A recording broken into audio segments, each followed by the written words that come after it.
Hey, everybody. Welcome to Instructional Designers in Offices Drinking Coffee. #idiotic. As always, Instructional Designers in Offices Drinking Coffee is brought to you by the team here at Domino, makers of Domino One, helping learning and development teams develop, scale, and deliver learning that maximizes employee value. Check us out, domino.com. The website's there for you 24/7, even when we're not here. Gang, this week we have, caught myself there for a moment. We have Donald Taylor back with us. Donald, you were with us last year. You're back with us this year. And the reason for that 1 year interval is the annual Global Sentiment Survey in our space that you conduct every year. And we had a great conversation last year. Let's start off talking a little bit about the survey itself. Tell us how you gather the info, the groups and folks that you're connecting with on this. Remind us, I guess, what the data points or, the data gathering, how that works. It's a shamelessly simple, short survey. I have like 5 questions, but I've been doing it for 14 years. And the idea is the more questions you have on a survey, the less likely it is that anybody completes it. So I keep this thing short with the idea that it goes wide. So we have this year 3,700 people from over 100 countries responding. And the key questions on the survey are, what do you think will be hot next year? And they have a list of 16 things to respond to. They can choose 1, 2, or 3 options from that list, and almost everyone chooses 3. The other 2 are, what's your biggest challenge? And the last one, which is new this year, is what have you done that's new in the past 12 months? I'm going to keep that same format going forward.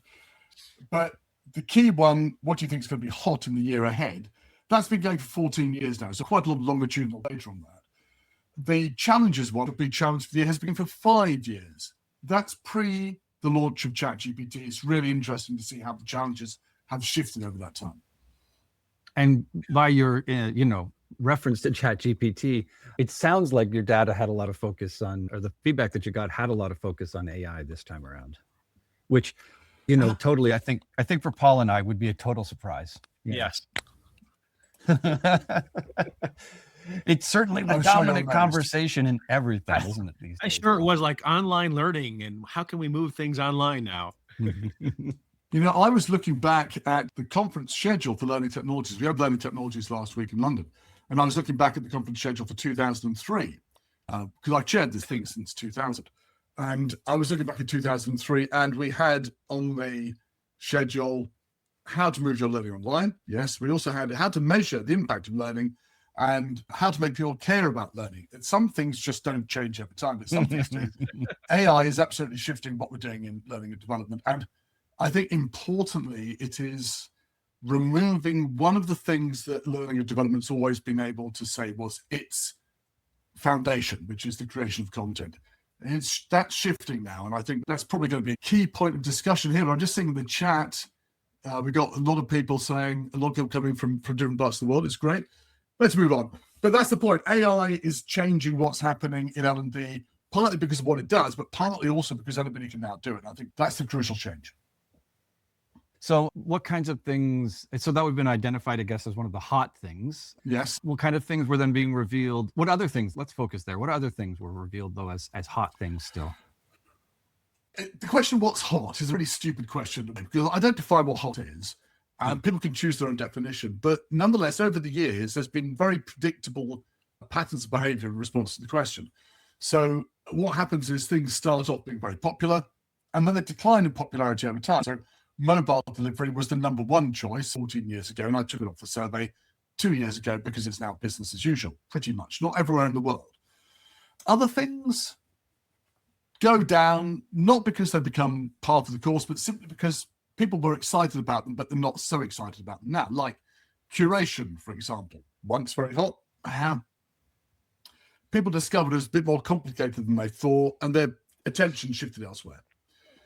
Personalization has been doing exactly this trend. It was coming down for 8 years, and then with the launch of ChatGPT, it started going up. And it's gone up for 3 years on the trot, which is completely unheard of as a pattern. Normally when things go down, they stay going down. And what's happened is the rise of artificial intelligence, which has also gone up for the last 3 years. That has led to other things riding on its coattails, but particularly personalization. So with the rise of AI, people are saying, I can use that for personalization. So that's gone up as well. Strangely, it could also use AI for learning analytics, but that has fallen away for the past 3 years.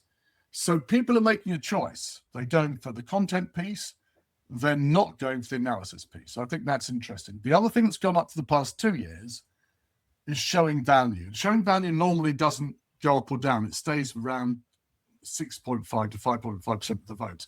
But it's broken out this year and it's hit the highest point it's ever been on the survey for 10 years. So something's happened there. People think personalization is important and showing value is important, at the same time as, of course, thinking AI is important. And it's worth noticing that AI was number one for this year and last year and the year before. But this year, it actually dropped down by a very small percentage, 0.1%, but it did drop down. So it's sort of hit its level of interest. Doesn't mean people will know what we're going to do with AI, but it means that the hype cycle has peaked out and now to work out what do we actually do with it, I think. Yeah, it's moving into a de facto kind of thing as opposed to an upcoming start of the curve Yeah, kind it of seems that way. in terms of its maturity or its maturity in our space as things go. That's interesting. You talked about personalization, and my thought is sometimes some of these things become popular and then decrease in popularity. And I think of AR, VR became very popular, very hot. And then people realize, yeah, it's really good, but not everywhere and everything. Kind of like mobile, like, hey, just de facto becomes part of the standard, especially when you don't have to think about it. Hey, do I do this or that? It's just part of the responsive design or approach. But personalization, I think probably one of the things, because I've seen this happen before, is it becomes popular because people realize it's needed, but then people realize it's just hard and maybe I can't prove the value versus the effort. Here comes AI in my opinion, probably making the effort much, much lower, the barrier to entry, if you will, decreased. And so they're like, it's being rediscovered, if you will. Yeah. And personalization means different things to different people. For some people, it's a very intricate analysis of what an individual needs. For other people, it's just, well, they've got this job title, they need that course. So it's a very loose view here of what personalization means, because it's by no means the same definition across the board. Yeah. I think of a previous stretch when personalization was very hot buttoned. And of course, the phrase that seemed to float up all the time was the Netflix of learning, recommendation engines. And so anyway.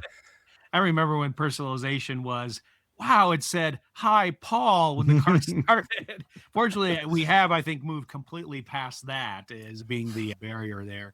It was interesting, too. You said that showing value moved up, but that analytics or data was going down. I'm like, most of the time you need to have some data to show that value. So any suppositions or thoughts as to why maybe that is, or maybe it wasn't a big enough trend and we'll see data come back up later?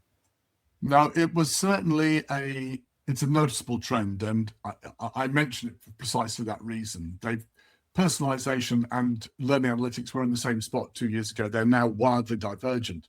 And the reason for that, I think, is personalization is a clear use, and you can kind of see how that works with AI. Analytics kind of scares people as a word. I think people don't quite know how to do it. They think it's a good idea, but in an abstract way. And the showing value piece, I think that's gone up. When I talk to people about this, they say it's partly, in fact, largely probably, because people are scared of their jobs, scared for their jobs, and they think I need to show value in order to keep in control of my career. So yeah, it is weird. I think that people are taking the shortcut to keeping their jobs by personalizing rather than actually using the analytics to link to value. You can see where proving value, one way to do that is reduce costs, which, AI, if you can do more things faster, then you're reducing costs. I think you're exactly right. I think that's a short-term view of it. I think a lot of people are thinking we can cut costs, we can produce more content faster. I don't think that's necessarily the right approach to using AI. I think in a few cases, we need more content. In most cases, we need better targeted content. And that's a different kettle of fish. And I'm not sure we're seeing people rise to that challenge yet.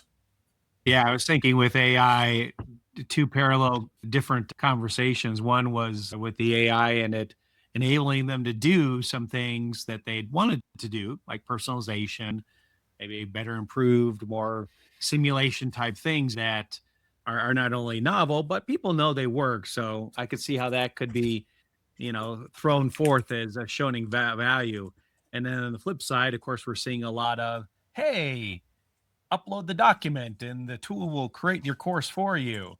Yep. And conversations about here goes a race to the bottom, who can produce the most garbage that the fastest. Made me think a little bit of our previous, Donald, probably in your surveys, of when PowerPoint Converter was the most popular thing. And hey, wow, now we can, and of course, for a while, it was a race to build content faster that was worse, on it until finally there was some backlash there. I think that there is not necessarily a race to the bottom, because you can produce content that's good enough, and that's the danger of AI. You produce, I mean, certainly there's a lot of rubbish being produced, but you can also produce content that is good enough, and it's not just a bit cheaper, it is incredibly cheaper, because you don't need a skilled resource to do it, and you can press buttons and, like you say, produce a course or a job aid or whatever really quickly. And I know Josh Cavalier, other people have shown videos they produce, which, if you've ever tried to produce video for learning, how absurdly expensive it is. And you can do it for 1/100th or much less of the cost. Given that, do you really care if the video isn't completely accurate? No, you're going to spend that money and make the saving. And I think when I say it's challenges on the cost front, that's where it's coming from. That anybody can do this stuff now very cheaply, and that puts the instructional designer, I think, in a difficult position. Yeah, I'm not trying to bring everybody down, by the way. I'm just trying to say it as I see it. When you talked about creating that video, and it made me think of one, people are like, hey, can I just feed this stuff in and it creates the video and I'm done? And then I think of one of the early courses that one of my teams worked on, and it was a very engaging scenario with video clips, and it was about insurance investigation, and it was fun and all different characters and stuff, and had real actors coming in and doing that. And yes, it was expensive to do it, but I was thinking in AI world today, they could certainly have shaved some costs, but the key to that success was not that, hey, the acting was good and the video quality was good. It was, there was really very well thought out instructional design behind that process and that scenario. Yeah. And I'm afraid that, as you said, sometimes you go ahead and skip that step too. And maybe AI does some good things on there, but does it really build out that whole piece in that way? Or does the person building it have enough experience in that to go ahead and correct it, as opposed to, hey, as you said, good enough? I think in some cases it will be good enough. The sort of complicated, complex, and emotionally engaging thing you're describing there, Paul, I think it's very difficult to do with AI still. The problem is, does the person who's buying it know the difference between a good and a bad product? Likely not. And they're confronted with something that costs $100 or something that costs $5. It's a very easy choice for them. And not only do they not know the difference between good and bad, but they don't know the difference in impact, because nobody's ever really shown the impact of training successfully at the sort of level of complexity of changing behavior that you're talking about, Paul. Yeah. And that worries me. That we're going to end up with a lot of dross out there. People thinking, well, that'll do the job. It doesn't do the job. Nobody's going to get the blame for having saved money on producing the thing. The person who will get the blame will be the instructional designer or the person who was pushing the buttons with the AI, which is a double whammy, isn't it? You're not getting paid to be an instructional designer and being blamed because you weren't an instructional designer trying to make the thing better. That's tough. And we've got to pull this round. We're delving down into a bad place here. Lift us up. Well, it does highlight something that has been a constant conversation here on Idiotic is that whole proving value. And we're talking about proving value in terms of end results, as opposed to proving value in terms of budget. The number of conversations we've had over the years about demonstrating that your work is actually having an impact, whether that's bottom line things, reducing risk, preventing injuries. Being able to demonstrate the actual ROIs and the things that we're supposed to be influencing has always been a challenge for us. So I think back to proving that value in the analytics, it's not surprising in some level why the most of the AI focus has been on the what I call the front end and the creation pieces there. One, that type of AI stuff applies to creation of just about anything. I mean, whether you're Yeah. marketing, sales, et cetera. So from a business standpoint there, of course, they're doing those types of things. And then from a learning standpoint, hey, these things do take time. It's easy. And this is the quick win in there. And with analytics, it's always been, yeah, I mean, we've been stuck so long, and stuck is a way to say it, but SCORM with its limited analytics, we got XAPI, and then that opened up the door, but people were like, yeah, the door's too big. I don't know what to do with it. It's open to the world. Let's stay inside the house that I know. But that's kind of on the positive end, my hope. As you mentioned early on, that AI can really help with the analytics. We did another session and a webinar about a year and a half ago, and we were talking about XAPI and feeding the analytics in. And I know with Domino, one of the few tools out there that actually tracks a lot of XAPI data, we were able to feed that in, and I was able to start to get some answers that before I knew I could get, but you'd have to write the reports, and nobody did it, and there wasn't any standards of what data to collect, that at least standards that everybody was following. I love the idea of getting the data through the APIs and being able to make correlations and show value. Can you say a bit more about that? Because that's very unusual. Typically, people can't get access to the data, or if they do, they're not quite sure what to do with it. So what did you do? Yeah. So in our particular case, and this was, I just was trying to show that, hey, AI can really help you out, with this big data that you may be scared of or don't know what to do with. And so with Domino, the defaults and stuff are sending all sorts of things like, what did they click on? They went through a scenario? What path did they go through? All the practice exercises, and what learning objectives were these associated with? And heaven forbid we tie the testing questions to learning objectives and practice exercises, but and what they clicked on and things. So, or even like if you have fill in the blank, what did people respond to that? What are people saying? So all that data was, of course, fed to a learning record store. Nothing new there, but then people in the past, and there would be, well, I got this data and I don't have a Google Analytics that's forming all these results for me. And so we're able to download that data, feed it into, in this case, Sarah Mercier and their Build Capable team had built a little bit of a chat GTP widget that understood XAPI better. So it was trained a little bit on that and fed it in. Of course, as you're feeding in, and everybody knows about AI, you can't trust every answer there. So I was checking it. And yeah, sometimes if I didn't give the right prompt the right way, its conclusions were right mostly, but not right in other cases. So I had to tweak it there. But I was able to get out all sorts of reports that before, unless I had a really good dynamic reporting engine, which you can find in some tools, but not in most XAPI related tools, I was able to get out a lot of different results, and see, hey, these people are taking this path down the learning. This is a word cloud of what people are responding to. These are the objectives that people are having trouble on. And yeah, it made me hopeful. There's a lot of possibilities here. And it, not surprisingly, from a product standpoint, we're looking at bringing some of those things in to make it even more accessible for folks. And I think that is the word is accessible, and either seeing examples and the way it's doing. People that were afraid of coding are doing vibe coding now. So some of that has changed too.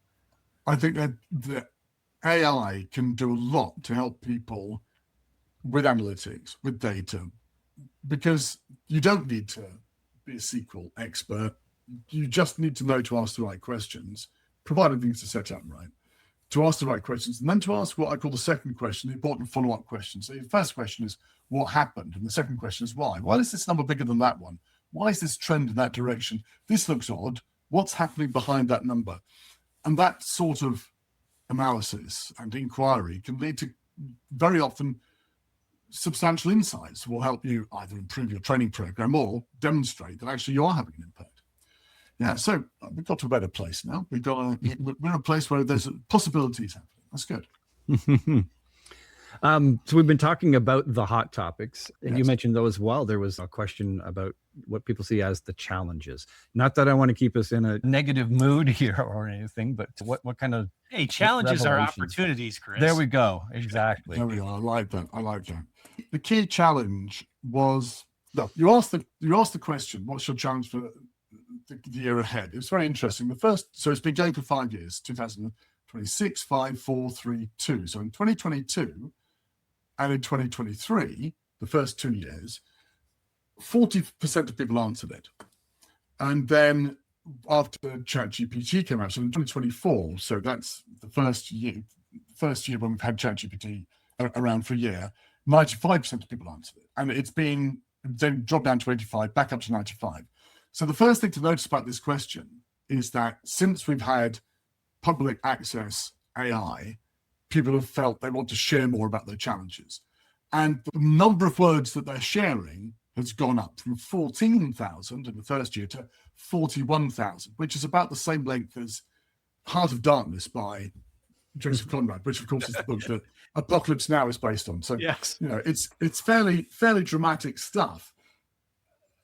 There are 5 trends in there. The key ones, some are ones you're always going to find: budget and resources, engagement and application. How do I get people to come to training? How do I get people to do their training? But there's one which is definitely, two which are definitely new since ChatGPT. One of which is, what's the role of L&D now? That's a really fundamental one. It appears to be changing to me, but I don't know how it's changing, and that is concerning. So that's a fundamental challenge people have. The other one, of course, is a more transactional one. I don't know how to use AI, or rather, I'm not quite sure about AI and using it in learning. So there's the sort of very specific one about AI and the very larger one about the role of L&D in this new world. The interesting thing is that when I ask also the question, what are you doing that's new this year? The very positive thing is that, and it was a bit odd, the things people were doing that were new seemed to match pretty much what they said their challenges were.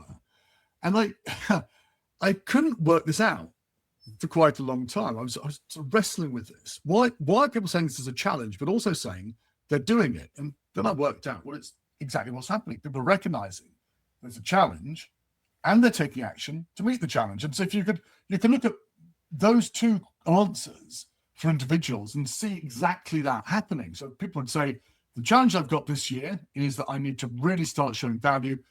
What I've done in the past 12 months is I've moved from simply delivering transactional courses to helping people really learn and being focused on what they do at work. Now, that's a big step already. And then the challenge is to take it to the next step, which is to actually show the impact of it. So you can see that people are making progress and being positive about things. If you just look at the challenges, it can be quite depressing. But interestingly, what have I done this year? 38,000 words, almost as many as the challenges as well. So people were as keen to share the progress they've been making as they were to share the challenges they faced. And those 2 questions, those were them typing in information as opposed to selecting from a list. Free text box. And of course, some people just type in budget. Some people just type in AI.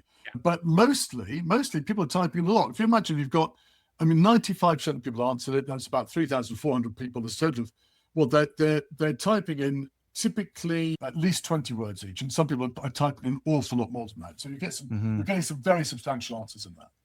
Wow.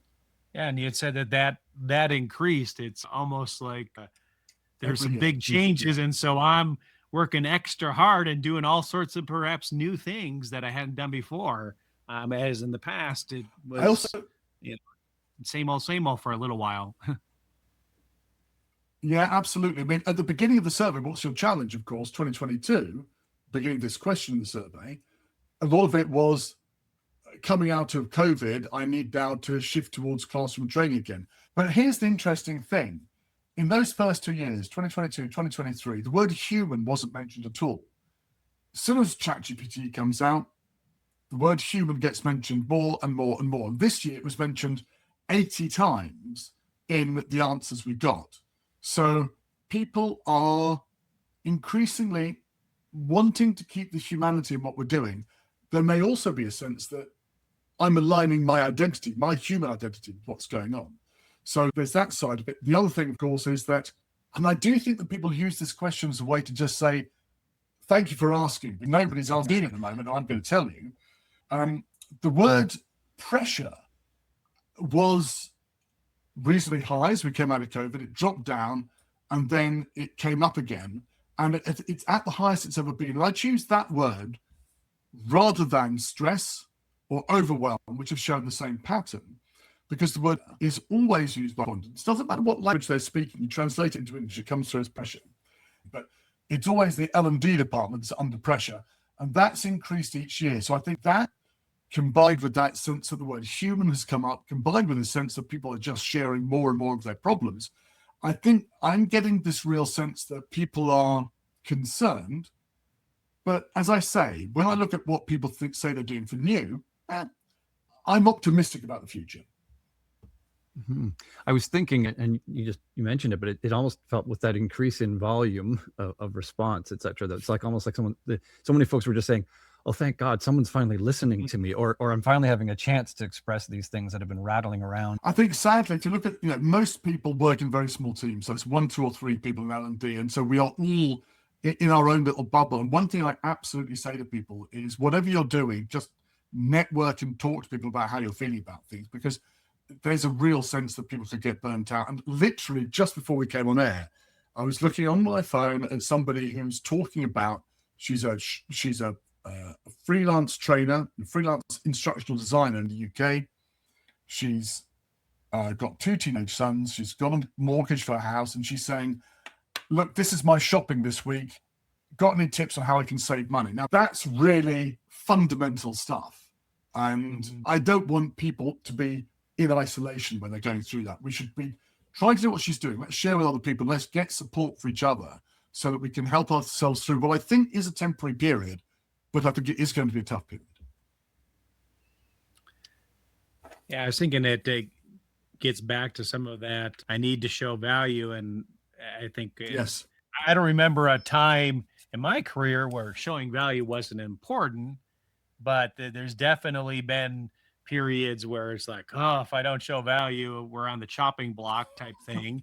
Or even the existential of, where do I fit in? This is my profession. Where does it fit in there? Which I think also shows some of the human aspect of it and bringing that in. I've seen the human aspect brought in and commented in all sorts of other industries when they're talking about AI. And sometimes it's brought into the whole phrasing of AI is not replacing you, it's working with you. But obviously people have seen pressures, and you see the people saying, oh, we're laying off these folks because of AI, which if you kind of look at the numbers, it's because the business isn't doing well. They're just trying to come up with a positive, what they seem as a positive spin. So yeah, but people read the headlines. They don't read necessarily all the details underneath that. I think on one hand, pressure is not a bad thing. Pressure is what produces steel, produces all these and causes us to change. And actually, back to maybe analytics. Hey, this is a great way to fight against slop or things that really aren't well thought through, that don't have someone with that experience guiding it. Mm-hmm. Yeah, I think that's a good way, a good reframe. I'm curious, what are some other things that were really hot and then just completely faded away? Because sometimes we get caught up on the what's here now and get all worried, and then it's a non-issue in a year. So the classic one of these is micro-learning. And I'm not saying micro-learning doesn't work. I think in the right conditions it can do. Depends how you define it. But in terms of being something which received a really noticeable injection of cash and then hype, microlearning stands out as something which in 2015, it stood in a particular level on the survey. 2016, a bunch of companies in the States got funding. 2017, the vote in the States was very high for microlearning. It wasn't high at all in the rest of the world. 2018, it started dropping in the States, but it took off in the rest of the world because the United States sneezes, the rest of the world catches a cold, things ripple out. And then 2019, everything was on the slide again. So that was a classic case where you could see that particular marketing effort being made around one particular category. It had exploded, and it started in one place. We felt the ripple across the world, and then it went away. I'm not saying it's wrong. All I'm saying is that with that, you could see very clearly what had happened. Now, the same thing would have happened with the metaverse. I put the metaverse on, I think, in 2025, and I was a year too late. If I put it on a year earlier, it would have absolutely spiked. But by the time I put it on, everyone's attention had shifted. I put it on 2024. By the time I put it on, everyone's attention had shifted towards AI, and the metaverse was nowhere. And it's now firmly at the bottom of the table. Nobody's voting for it. But we see these things spike and fade away. That hasn't happened with AI. AI was first on the table in 2017 as a choice. It went up, it came down exactly as I was expecting, and then ChatGPT comes out. The whole thing goes through the roof. I'm actually taking it off the survey next year because, firstly, it's very boring if the same thing is number one every year. But secondly, this is not the same as everything else. You can't say, do you prefer micro-learning or AI? It's a bit like going to your kitchen and saying, what's most important, microwave, dishwasher, hob, or electricity? Doesn't make any sense, right? AI is the electricity that powers what we're doing. And we just have to accept it now. And actually, the latest report from Beenecke Vinauskaite, which is this one, AI and L&D, that's from September. So that was just before the release of the Global Sentiment Survey. That showed that over half of the people we surveyed for that, which is over 600 people from 50 countries, were using AI regularly in their work, which was a big jump in the previous year of 40%. So it's gone from 40 to something like 53%.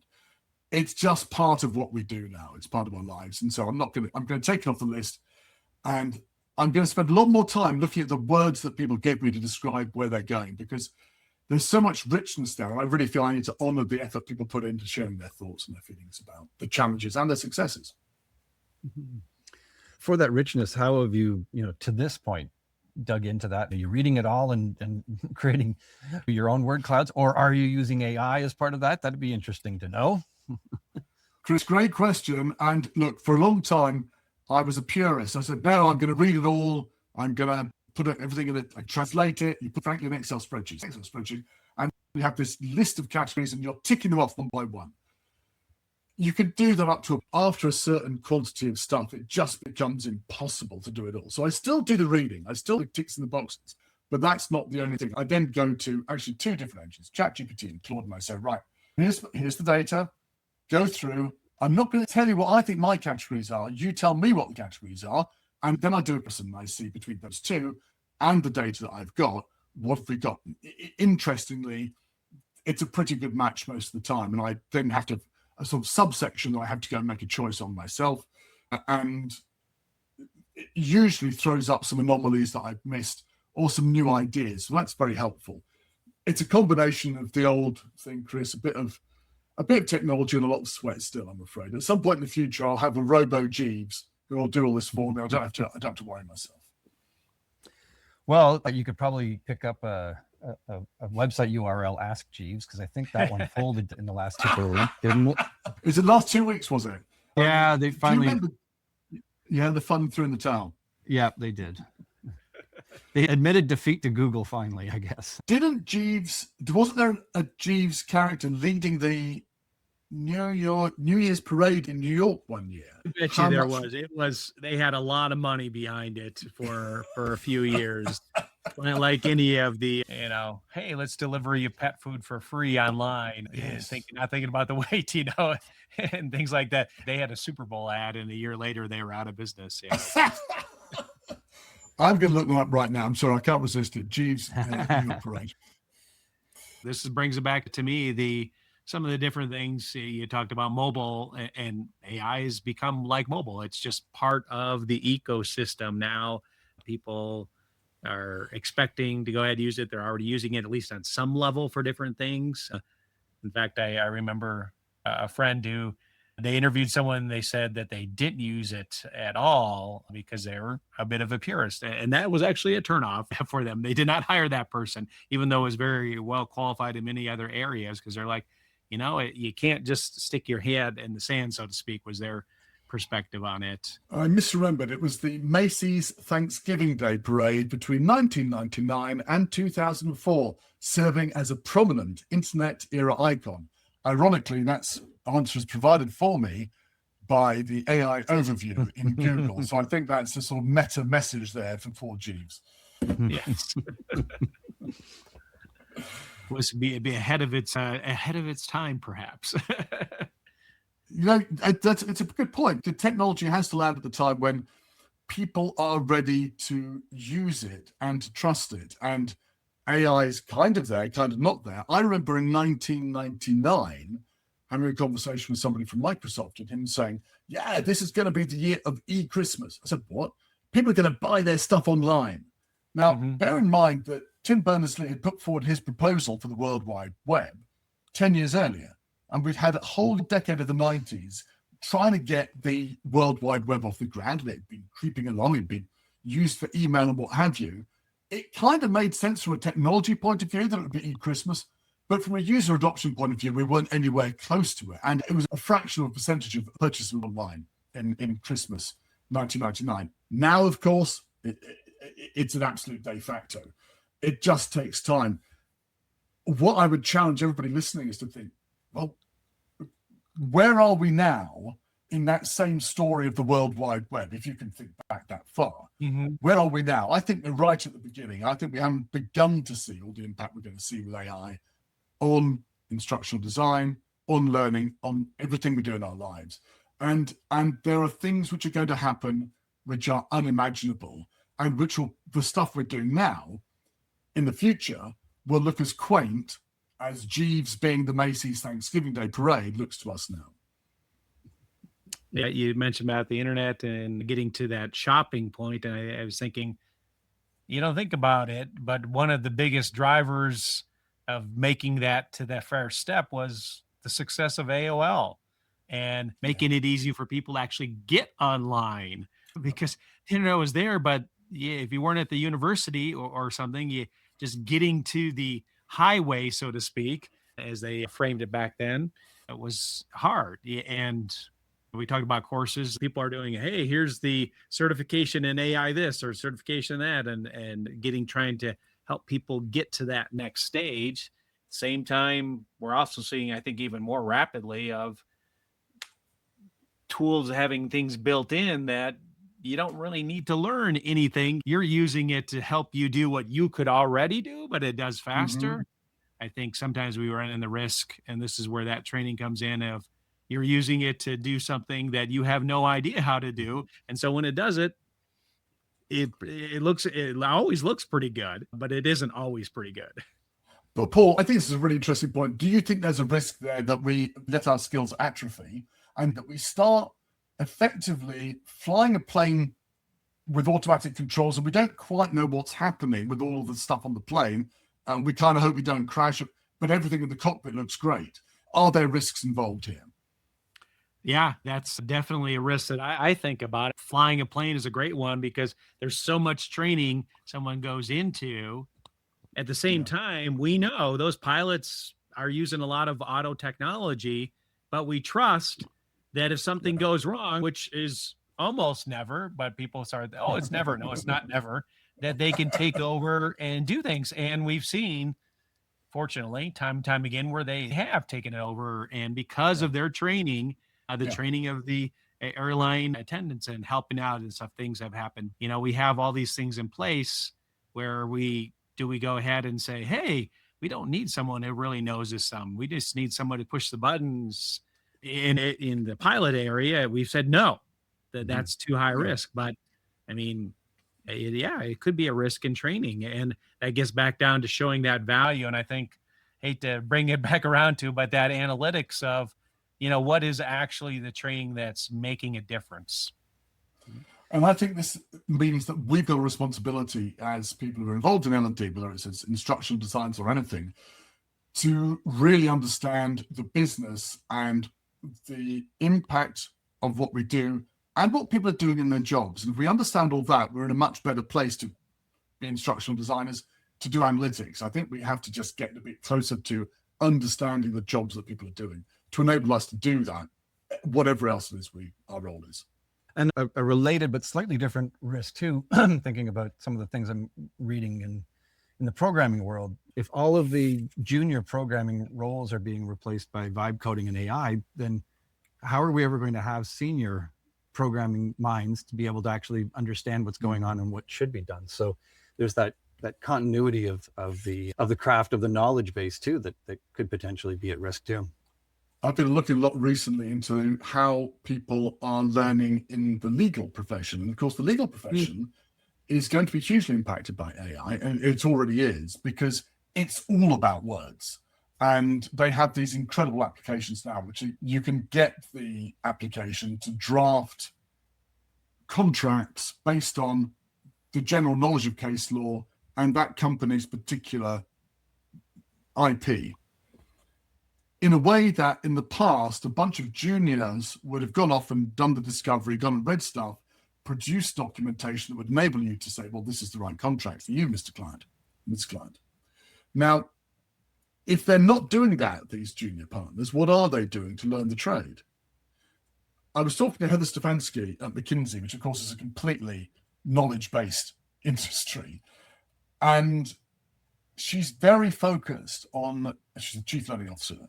She's very focused on helping people through their career learn how to do their jobs. And so what they're doing is they are building learning into the tools that people use. So you don't just press a button and something happens, but you work with a tool to make something happen. And through it, you are building your understanding of the process without necessarily having to, in the case of lawyers, read every document. So it's like an analogy. You're doing the work, but perhaps more at a distance, but you're still learning the process without having to go through the pain of having to actually read all the documents.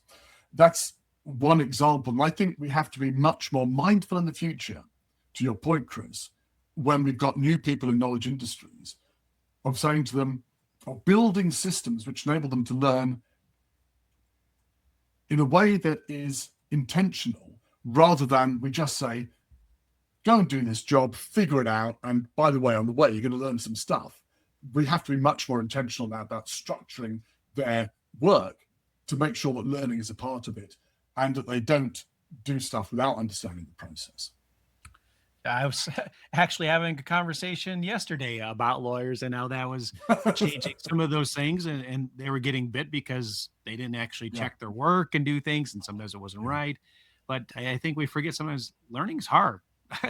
No matter what no matter how good it is, it's still hard to learn. I mean, otherwise people would be going to school all the time. There wouldn't be spending that effort. And I love how you had that they were reframing it of, hey, and this is hard for companies to go, I don't just need it done by someone to hit the button. I need it done, and I need them to start to really understand what done means, how it got there.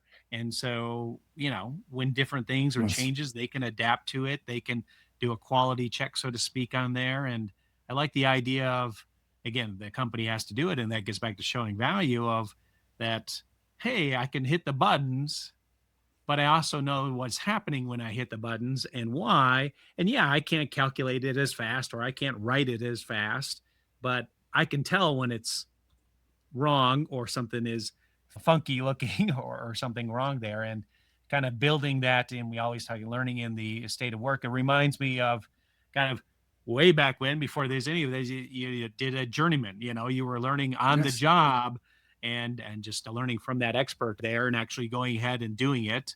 But then someone is helping you and forcing you to go ahead and not question badly, but question goodly about what you were doing and why that made sense and why you were doing it. And you weren't just doing it because someone told you learned a procedure. Yeah, exactly. I think we're going to be going back to that sort of apprenticeship journeyman approach much more. And again, actually, interestingly, it's a word that McKinsey have used for a long time, apprenticeship, the idea that you consciously are learning your craft as you go through. Mm-hmm. Well, we have covered a whole range of things. Donald, so glad that you were joining us here today. And we're looking forward to the 2027 version of this survey to catch up on what's going to happen in the time frame. Every year just seems to go a little quicker, doesn't it? It does. I'm it surprised does. you didn't say it's a journey that we've been on. Oh my gosh, I missed a bad pun. I know. Anyway, hey folks, instructional designers in offices drinking coffee, drinking tea, drinking hot chocolate, not drinking at all, whatever, is brought to you as always by the team here at Domino, makers of Domino One, helping L&D teams to develop, scale, and deliver learning that maximizes employee value. Check us out at domino.com. Donald, thank you so much for joining us. As always, a great conversation, really fascinating. And we, as I said, we look forward to hearing about next year's version too. Can't wait. Always a pleasure. Thanks.